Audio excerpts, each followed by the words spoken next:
জানিস আমার ঘরটা কেমন? বলে কেমন? বলে ঘরটায় আমার ননদি বাদি।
আচ্ছা শোন রাধে, তুই যে বলছিস তোর সুখ নেই, তাহলে তুই কি করিস ঘরে? কি বলতে জানিস, আমার যখন খুব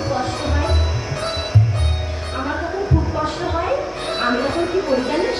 আমি শুকনো কাঠে জল ঢেলে দিই, দিয়ে সেটাকে আগুন জ্বালাই। তাহলে আগুন জ্বালানোর পর ধোঁয়া হবে, আর সেই ধোঁয়ায় আমি হাত উষ্ণ প্রাক উষ্ণ হতে জানি। আমি তো শাশুড়ি মা জিজ্ঞেস করে, বৌমা কাঁদছো কেন? তখন আমি তো মাকে বলি, মা গো মা, সুখ না হলে আপনি জলে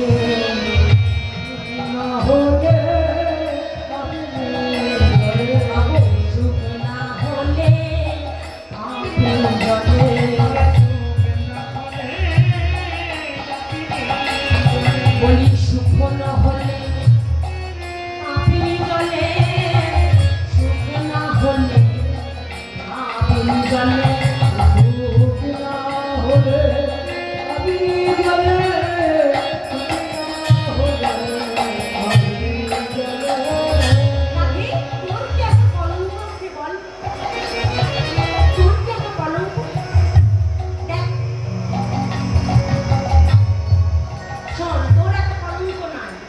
সবার কলঙ্ক আছে।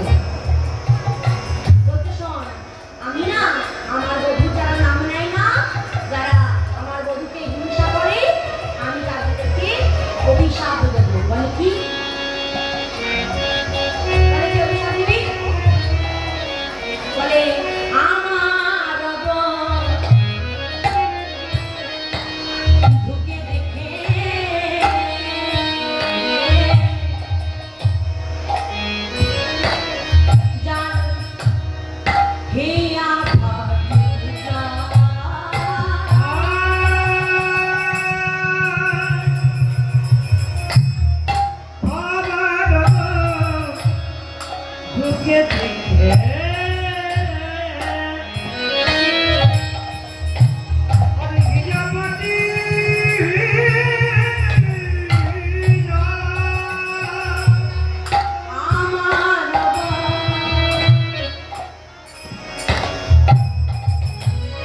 ঢুকে দেখে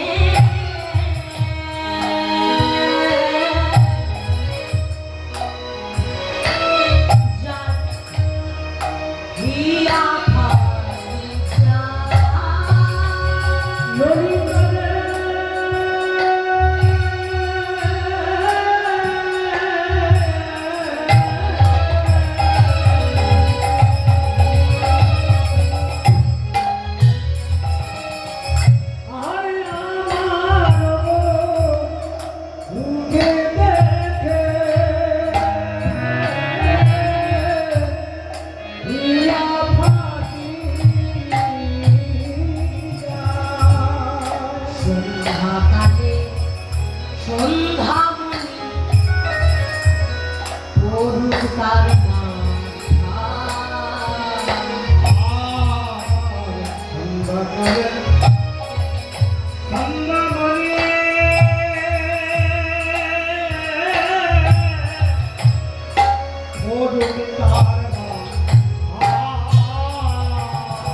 মাথায় যেন তারা পড়বে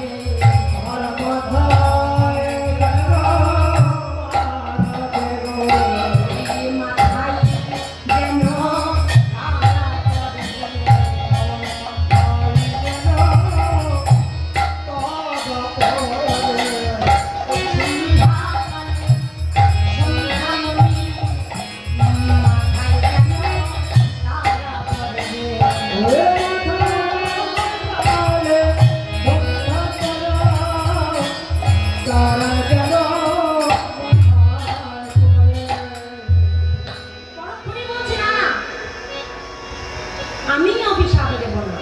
বলে কেন?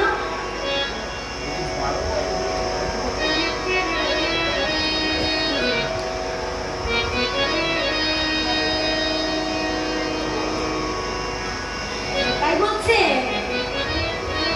শোনো,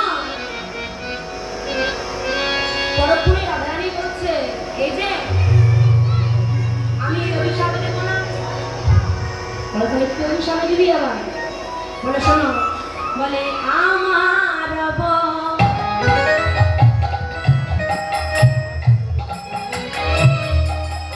ঢুকে দেখে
সে ঘর নয়, এদের ইট কাঠ বালি পাথর পেয়েছিস, তুই আর একটা বানিয়ে নেবে তবে।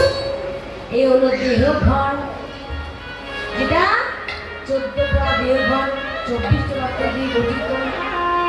এটা একবার পুড়ে গেলে আর নতুন করে কোনো ঘর বানানো যায় না, যতক্ষণ না সৃষ্টিকর্তা বানাচ্ছেন। আচ্ছা তাই হবে, তোর কি একা কলঙ্ক বলতো? তুই শোন, দেবরাজ ইন্দ্র তারও তো কলঙ্ক আছে, আকাশের চাঁদ তার কলঙ্ক আছে, তাকেও রাহু নেয়।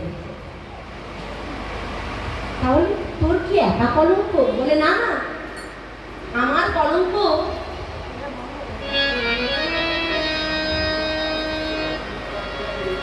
তাই আমার কলঙ্ক কেমন জানিস?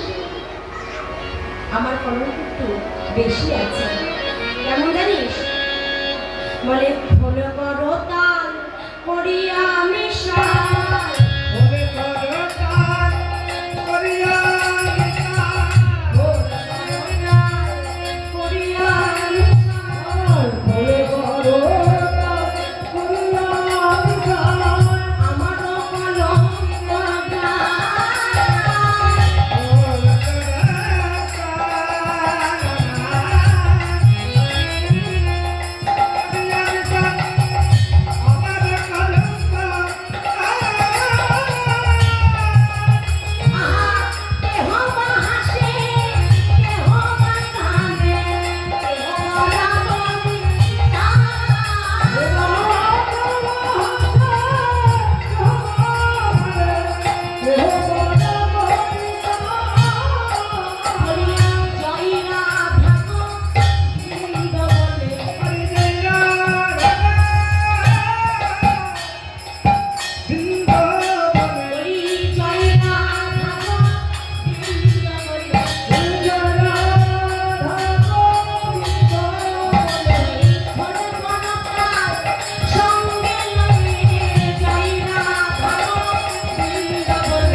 ফলে করো সঙ্গে নিয়ে আমার কলঙ্ক গান গায়। শুধু কি তাই? বলে শোন, গুণী মানি যত আছে জগতে,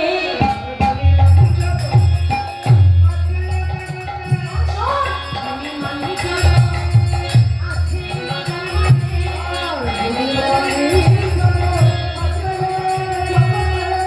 জগতে,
জন্য শুধুমাত্র তোরা দায়ী। তাই বলে হ্যাঁ, সাধু সঙ্গ সর্বশাস্ত্রে কর, লবমাত্র সাধু সঙ্গ কৃষ্ণ প্রেম ভক্তি হয়। তাই মা দেখুন, একদিন একদল ডাকাত তারা কি করেছে, তারা একদল ডাকাত একদিন চুরি করতে গিয়েছে। চুরি করে এসে তারা নদীর তীরে স্নান করছে। এমন সময় সেই সময় আর একজন ভক্ত সাধু সে ওই তীরে স্নান করছে একা। এখন চোরে নেওয়ার পুলিশ ও ভাবছে যে ও হয়তো বটে আমাদের মতন চোর। তখন চোরের দলগুলো ভাবছে হ্যাঁ রে, ওই যে দূরে একজন দেখতে পাচ্ছিস না, ওই দেখ আরে বাবা ওই দেখ, হ্যাঁ ওই দূরে একজন স্নান করছে। কে বলতো? আর ওই দেখতে পাচ্ছিস ওর ব্যাগে কি রয়েছে? ওমা, ওরা দেখবে একটা পুটলি নিয়ে বেরোতো, ওখানে চাল আছে, অনেক সবজি আছে,